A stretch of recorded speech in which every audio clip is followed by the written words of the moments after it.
Assalamualaikum warahmatullahi wabarakatuh. Salam sejahtera untuk kita semua. Selamat pagi, Bapak, Ibu, dan teman-teman sekalian. Masih kembali bersama saya Ramdhani di acara yang sangat berbahagia ini. Kita dapat berkumpul bersama untuk dapat membahas terkait dengan hal sekelumit kehidupan di media sosial. Teman-teman yang saya hormati, pernahkah kalian melihat komentar di media sosial yang isinya penuh amarah, hujatan, bahkan fitnah? Ya, di era media digital saat ini memang satu jari saja bisa berdampak sangat besar. Bisa berdampak membangun, tapi juga bisa merusak. Ya, hari ini saya akan berbicara terkait hal yang sangat dekat dengan kehidupan kita semua, kehidupan mahasiswa saat ini, yaitu peran generasi muda dalam membangun etika digital di era media sosial. Sebelum masuk ke dalam tema, saya mau tanya dulu kepada teman-teman semua. Siapa di sini yang update story-nya lebih sering dibandingkan update tugas kampusnya? Ya, itu bukan hal yang tabu lagi, bukan sudah hal yang lumrah di dunia perkuliahan.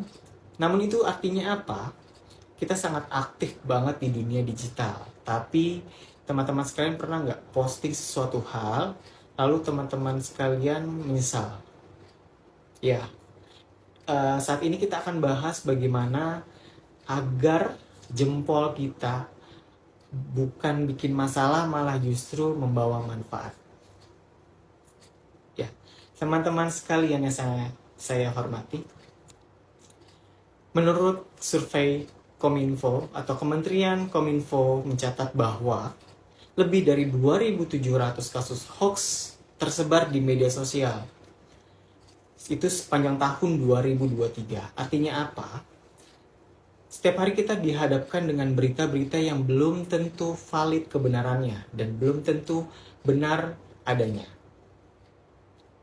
Sementara itu menurut VR Social di tahun 2024, sebanyak 79% pengguna internet di Indonesia berusia 16-34 tahun.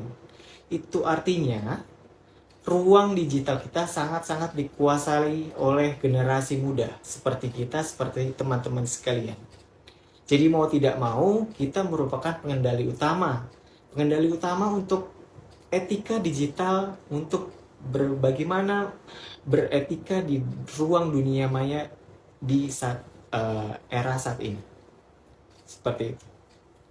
Etika digital bukan hanya soal tentang tidak berkata kasar, tetapi juga tentang bagaimana cara menghormati orang lain di dunia maya.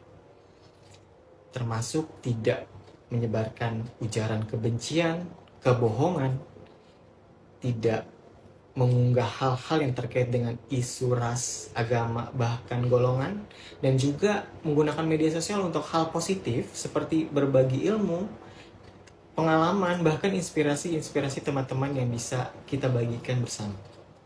Ya. Menurut survei Kadata Insight Center di tahun 2023, menunjukkan sebanyak 68% pengguna media sosial itu pernah melihat ujaran kebencian. Itu artinya apa?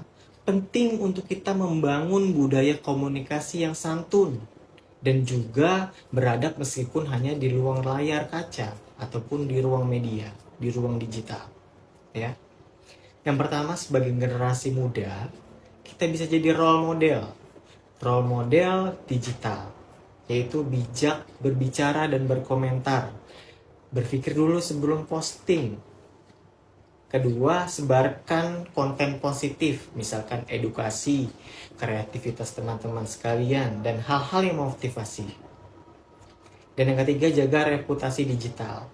Apa yang kita unggah di hari ini, itu akan menentukan hari berikutnya atau masa yang akan datang. Karena jejak digital itu tidak akan pernah terhapus. Ya. Sebelum saya mengakhiri, etika digital bukan hanya sekedar aturan, tapi cerminan dari kepribadian teman-teman sekalian dan tanggung jawab kita sebagai warga dunia maya dan ataupun warga di era digital saat ini. Teman-teman sekalian yang saya hormati, Kita bukan hanya pengguna media sosial, tapi juga pembentuk budaya digital bangsa. Mulailah hari ini dengan hal-hal kecil. Berpikir dulu sebelum posting, menyebar kebaikan, menghormati perbedaan, dan karena perubahan besar di dunia digital berawal dari satu jempol yang sangat bertanggung jawab. Sebelum mengakhiri acara pada hari ini, saya ada satu pantun untuk teman-teman sekalian. Scroll TikTok sambil rebahan, lihat tren lucu, bikin tertawa.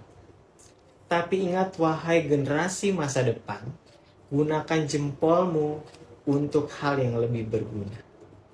Jadilah generasi muda yang bukan hanya melek digital, tetapi juga berakhlak digital. Terima kasih. Wassalamualaikum warahmatullahi wabarakatuh.